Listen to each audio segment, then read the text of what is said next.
Next, from Chicago, Republican House Minority Leader Jim Durkin speaks at the City Club of Chicago and gives a review of the legislative session and the process to pass school funding reform and bills to combat gun violence in Illinois. Leader Durkin also talks about the growing bipartisan work in the House and Senate. This runs about 30 minutes. Let me just say this. As the House Republican leader, I take an optimistic approach towards my position and also my vision for Illinois. I do this because I take this position very seriously because when you think of it, I'm one of 118 members of the Illinois House of Representatives, and there's 59 members of the state Senate who are charged with representing 12.8 million residents of the state of Illinois. That's serious. And we need to be mindful of that and focus on that when we go to Springfield every day. It's not about us, it's about the people that we represent. It's almost 13 million people. And I hope that my members and my colleagues remember that on a daily basis. I try to do that. Now, for the many years that I have been in this position, I have stressed the following. As long as both sides of the aisle respect the priorities of each other, we can solve virtually any issue of importance before the Illinois General Assembly. In my years, I've seen many initiatives flame out time and time again over the decades. And quite frankly, it's kind of like the Bears in the red zone.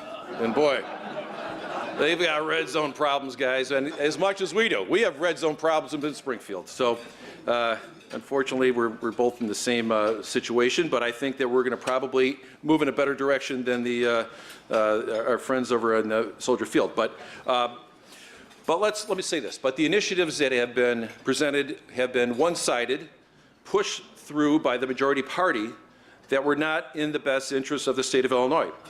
These initiatives either failed or became bad law because meaningful input from the minority party was rejected. That attitude and brazen approach to Illinois government has been nothing less than an abject failure. That failure has resulted in higher unemployment, rising taxes, families and businesses fleeing the state of Illinois, and even worse, a lack of confidence in state government. But I hope in the last few years that we've learned a lesson. By working together with an open mind, we can fix the problems of our beloved state. Now let's take an example, the issue of public education funding reform. This particular issue has hung over the state capitol and in its hallways in the Capitol and the Stratton building for decades. Every legislator up and down the state, from Freeport to Chicago to Villa Park to Newton, where I was at last week, has stated that our state schools funding formula was broken. Now, in the past 5 years, bills drafted to change the funding formula routinely passed from the state Senate, only to be blocked in the House of Representatives by the House Democrat leadership, unfortunately. Now, this summer, we did pass a budget, not under the best terms, but we have a budget. However, that budget did not address how to fix our state's funding formula and left open the question on if our schools would actually get state appropriations. With state dollars uncertain, the daily threat of school closures and staff layoffs got loud and clear as the summer went on. No one wants that. We want our schools open on time. We want our children throughout the state of Illinois to have a quality education, no matter what the family income is or how rich or how poor their community is. A quality education that will create a foundation for success. A quality education that gives every child a shot at the future. A quality education that gives every child a chance to fulfill their hopes and dreams, to fulfill the American dream. And why not? Why not? I'm a very lucky person. I mentioned my family before, but the 8 of us grew up in West suburban Westchester, Illinois, in a very small house. My father was very successful, but my parents made great sacrifices for all 8 of us, incredible sacrifices. All of us went to the same grammar school. All of us went to the same High school, all 8 of us graduated from college, and 5 of us are practicing attorneys in the city of Chicago. And the other ones are gainfully employed. It's a joke and they're similar. But we were able to accomplish this, as I said, by the great sacrifice of our parents, but more so, the educational opportunities that were available to each one of us, and also because of that, the employment opportunities that the state of Illinois gave us, the Durkin family, has made us better people and ones that I know our parents are proud of.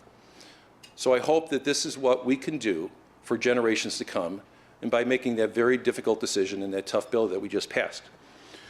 Now, education funding has been a priority for Governor Rauner from the beginning of his tenure as governor. He created a task force that really worked hard to produce solid results. I want to applaud my colleagues. I'm not sure if they're here. I don't think they're here, but Bob Pritchard from DeKalb, Avery Bourne, who's from the Litchfield area, Sherry Jessel from Lake County, and Christine Winger from DuPage County worked tirelessly with members of this bipartisan, bicameral task force for months and came upon a bipartisan framework that was equitable to all districts across the state.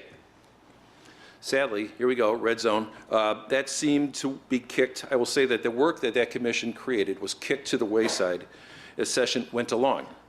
Negotiations would start, stop through session and the summer.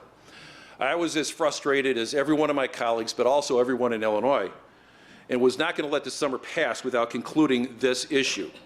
It just wasn't fair to the parents, students, and teachers to let this continue. I raised this issue with the governor and told him that a solution could only come to fruition if the individual negotiators step aside and the 4 legislative leaders took control.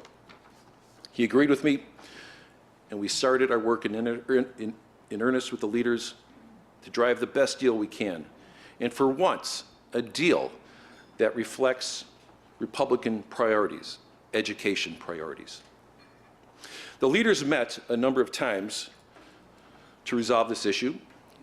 Senate Leader Brady and I were in constant communication with the governor and his education secretary Beth Purvis, who just left, but I wish she was here, but she was fantastic, and I wish her well in her next chapter of her life, but also the staff. But during these meetings, something very odd happened. These legislative leader meetings. Get this.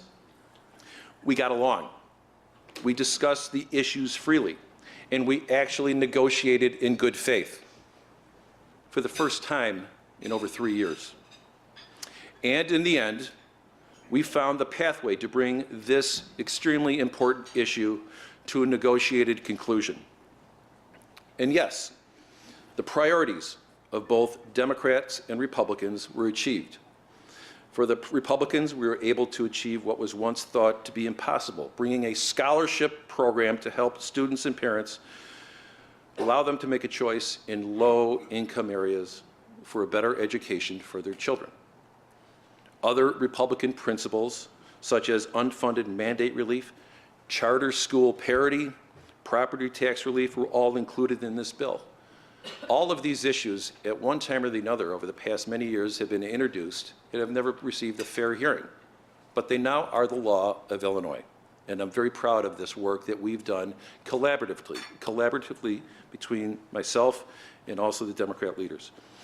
We achieved an historic milestone, one which most observers didn't think could happen. So, for my colleagues, Democrats and Republicans who are here today and voted yes on Senate Bill 1947, that was the Education Reform Bill, thank you for your work, and please take a bow.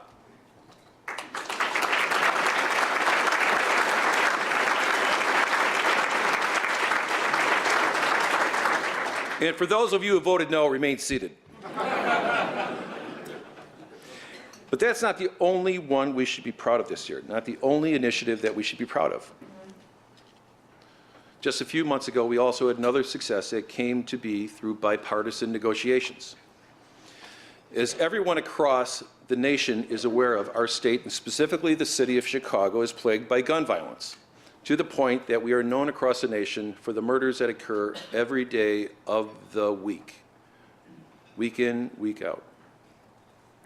In 2016 alone, Chicago experienced 720 murders through handguns, 3,659 wounded from gun violence.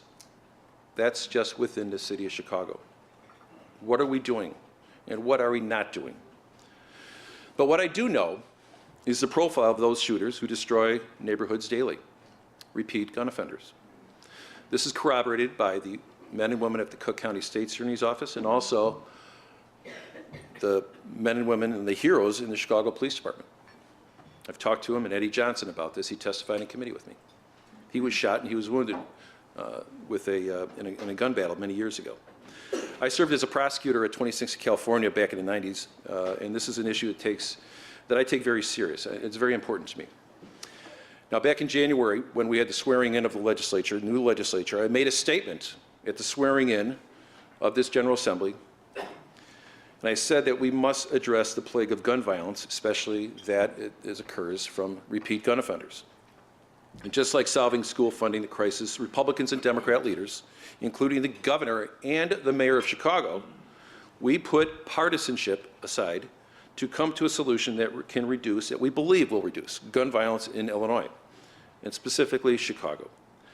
Senate Bill 1722, which I was the chief House sponsor on, was signed into law in June, which will now give judges the ability to crack down on repeat gun offenders by meting out harsher penalties. I think it's good. Let these guys sit a little bit longer. Let them think about the consequences of their actions. Now, it sounds like it was an easy task, but it wasn't. It was a battle. And if any of you watched the debate in the committee or on the floor, I've been down there for a long time, and man, that was rough. That was real rough. But it was a difficult process with considerable pushback that I received from a variety of interests. But in the end, we got it done. I kept my commitment. For years, we've been trying to find a way to fix that problem. Again, it wasn't easy to find a solution that everyone agreed upon, but it was what compromise is all about. I wish I would have had more out of the bill, but the fact is the opponents didn't want much of it. But at the end of the day, we all agreed on something, and that's what compromise is about. And that's what adults do when you do have controversy or conflict. You compromise.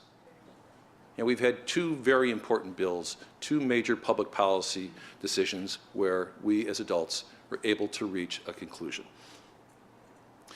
Now, hopefully, in addition to seeing schools across our state treated equitably and fairly, we can hopefully down the future see a reduction in gun violence. Time will tell. And while these accomplishments are historic for Illinois, there is still a lot more that needs to be done. We are all aware that these bipartisan conversations must continue to make Illinois thrive again, and they will if we continue to have these conversations. In fact, today, the four legislative leaders, will be meeting again to discuss the future of our state. And I think that's good. It's very positive, and we need to meet more. If both sides are willing to work together, we can do great things. One thing that I'll bring up in the meeting is our need to do more with substantial and actually realistic property tax reform. I hear from every corner of the state that property taxes are hurting businesses and devastating homeowners, forcing out jobs and causing population decline. House Republicans will be taking that up this session because it is a priority for our party. And we want to make sure when we go to the table and we negotiate important issues that our priorities will be heard once again. And that's my commitment to my caucus and also to my constituents, because I believe we've found a pathway. I'm not saying that we actually have completely broken the logjam, but I do believe that there is a light that is shining down on us. It's given us an opportunity to do things together in a collaborative manner. And I think at the end of the, I know that is what everybody in this room and every Illinoisan has been looking for some time. Bipartisan accomplishments are not easy, but they are necessary to bring Illinois back on track. Now, one last note, and I think we'll probably have some Q&A. In the past week, we learned that Attorney General Lisa Madigan has decided not to run for re-election. I received many calls on Friday, and matter of fact, my phone blew up from friends, family, and also from my friends all the way in the back of the room. See them back there, asking me about my interest in the job. I was very flattered, and I still am very flattered by those wonderful comments. I served as an assistant attorney general. I know the office. It's a job that I think I would be suited for. However, in January, I was sworn in as the House Republican leader, and I gave a commitment to my members that I would serve this term as leader to do what's best for our caucus. And I plan to keep my commitment, and I will not be running for Attorney General. But with that being said, I am pleased to endorse today, who is with us, I believe will be our nominee, Erica Harold, for our Republican nominee for Attorney General. Erica, can you stand up?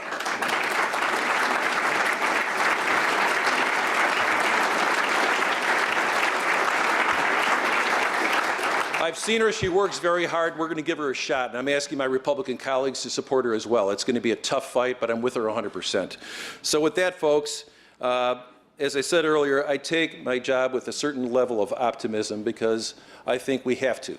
Our jobs are too important to let issues fall to the wayside, because this is a great state that all of us have thrived in, all of our children have thrived in, and one which we've got to make sure that generations to come will have the same opportunities that we have right now. So with that, thank you very much for this opportunity. It's been, again, Jay, thank you, and thank you for allowing me just to speak for a few minutes. These are usually, the Q&As usually a little bit better, but again, I'm very humbled by the outpouring of support today. But all I got to say is let's wish the state of Illinois well, and we'll get better with a commitment by all members of the legislature to do that. So thank you.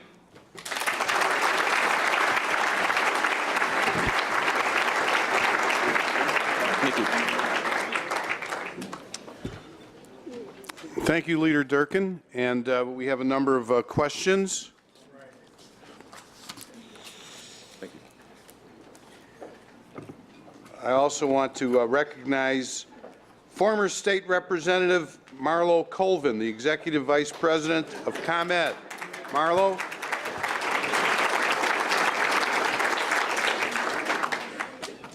By the way, Marlo is one of the #1 Cub fans. Yes. And whenever I look for him over weekends and that, the message is he's off in Cincinnati, St. Louis, whatever, bringing back the victory for our team. So thank you, Marlo. You've got a little more work to do. I want you to go up there and do something to those Brewers, okay? Great.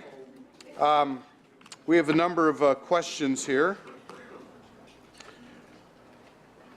This is from Kim Godden with Superior Ambulance. I think they're sitting back there. Dan Proft has been critical of you on his morning show over the last several weeks. Any idea why he would be doing this? It seems strange because you are both good Republicans. It's a city club. I didn't know that Dan Proft had a radio show. Well, I don't know.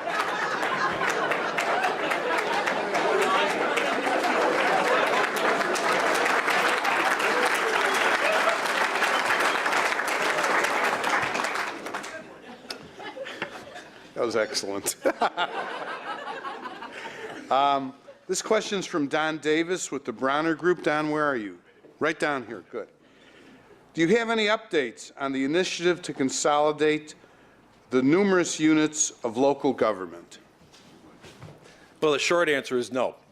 And it's been an issue that the governor has tried to develop over the last 3 years with the Lieutenant Governor Sanguinetti. But when you try to consolidate government, you run against enormous interests who are protective of their turf. Things have to change in Springfield. Let me just say this. You help me win 9 seats and we'll get there, okay? Okay. This is from Committeeman Tim Egan, the head of Roseland Hospital. The Illinois Hospital Association just announced its plan to reduce Roseland Hospital's assessment funds by 83%. Will your caucus make sure any new assessment plan is fair? Hey, Tim, what happened to the softballs? Jesus. Where you at? Where you at, Tim? All right. Yeah, Tim, we'll be fair. But there's only, just remember, there's only X amount of dollars to go around. We'll be fair, but the fact is we have to be mindful of the liabilities and the debt that we currently still have, which we have not fully addressed, in which I hope we will address at least a good portion of it. I know the governor plans to go out in the market to sell about $8 billion of bonds within the next 2 months, but that still leaves about anywhere from a $6 to a $7 billion hole that we have in unpaid bills. So when we start talking about whether it's cuts or it's going to be increases in any type of these assessments, we have to be very careful. But Tim, will be fair. But I will say this, that we will be fair across the board. And everyone, I hope, will realize the situation that we are in, that we are still not in good times, but we will have, if we do the right thing over the next few years, we can get to a position where we can be, I think, more generous with the way in which we reimburse individuals for health care costs. Okay, this is another health-related question from Jay Shannon, the head of the Cook County Hospital Systems. The Affordable Care Act can certainly be improved, but it got 1 million Illinoisans insurance, got us to the lowest uninsured numbers in modern history. Long question. What will the Illinois General Assembly do to assure continued coverage for all Illinoisans? Well, this issue came up a few years ago, and I didn't support it because we didn't have the money to do it, because under the ACA, the state was going to be taking on a greater responsibility of the cost. And at the time, we couldn't afford it. We still cannot afford it right now. I would hope that we can revisit the issue, but at this moment, there is no way in which we can predict how this is going to be paid down the line, because everything that our fears and our thoughts and concerns that we raised during the course of this issue are now coming to fruition. So I'm sorry, but I don't have a good answer for it. But it was something we could not afford then, and I don't think we still can afford yet. Okay. Couple questions that I would like to ask. Number one, what do you think the state of Illinois should do, the governor, the mayor of Chicago, to try to bring a company like Amazon to Illinois? Well, it's a very topical question, because the Lieutenant Governor, Leslie Munger, who is taking the lead on this, is currently in Seattle with a delegation from the city of Chicago. So I'm pleased to announce today they're one of 50 states that's in the running. So that's a very...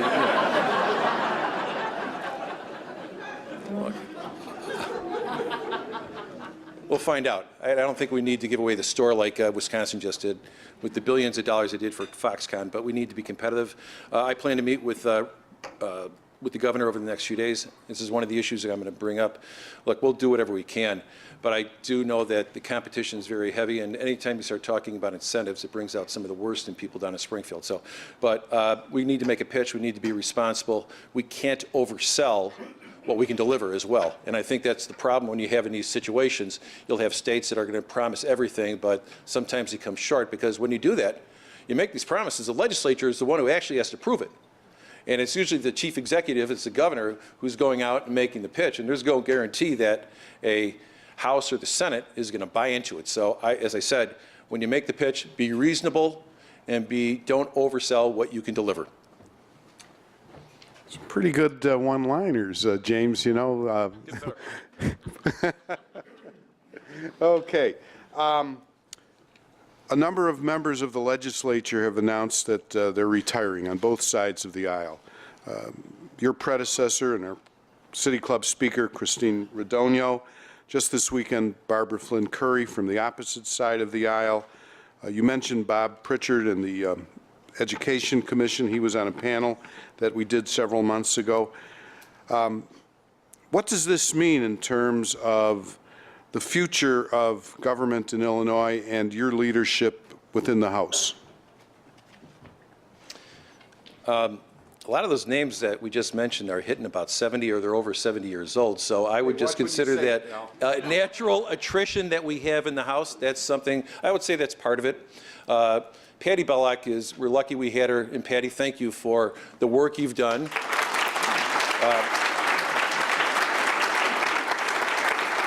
Patty is a national expert on Medicaid and health care reform, so she's been an absolute, we've been fortunate to have her. But Patty has told me, I mean, just keeping her on this past term has been very difficult. She's got she's got grandchildren are scattered on the East Coast, West Coast, and I don't blame her. She says that, you know what, I've got to spend more time with my family. But that's a consideration a lot of the men and women had, is that they've done their service. They feel that they can't do any more. We have other members that I think have just unfortunately walked into the process and they felt that this is not what they're ready for and not something they want to be part of. And I understand that. I respect it. But when people come into this position, it is not an easy job. It never was intended to be. And it's an extremely partisan environment. And I will say that what's happened over the past 3 years and the logjam and I think some of the antagonism, the stress and the anxiety that people have down there, it just wasn't working for them. So I understand that. So I would just say that while we are losing many outstanding men and women who have convinced themselves that they've made their contribution, other ones have decided that this is not the type of process they want to be in. And that happens every 2 years. But the fact is, we still need good men and women, and I encourage, we're going to be involved with another election over the next year and a half, but I still believe that this is one of the most noble causes and callings that you have in the state of Illinois, and that's to fix the state of Illinois. It's not easy. I'm in the minority party. I was in the super minority party 2 years ago, but we took ourselves out of it, and we've been able to negotiate and compromise on some pretty big issues, which I just discussed. But it's just a tough environment, and I respect people. I will not criticize them, but I respect any individual decision that they make and why they choose not to run for re-election. But as I said earlier, it's tough. Washington's tough, and I think we're seeing it in every area, whether in every state and every even local governments. It just gets more challenging. But again, challenges are what life is about, and that's what we need to be focused on. And I know my colleagues share the same feeling. Thank you, Jim. We have a couple more questions. You gave your endorsement to the Republican candidate for Attorney General, and there's at least one Republican candidate that we know of running for governor. Any clues about who might represent the party for Secretary of State and, I believe, Comptroller? No, I haven't. I know that the state party is actively recruiting to find good, committed individuals to run for those offices. And this, again, is part of the discussion I have with the governor. The AG race is going to be very exciting. I believe that Erica will be our nominee, and on the Democrat side, you're seeing everybody with a law degree is actually putting their name in. So let's see the chips fall where they may.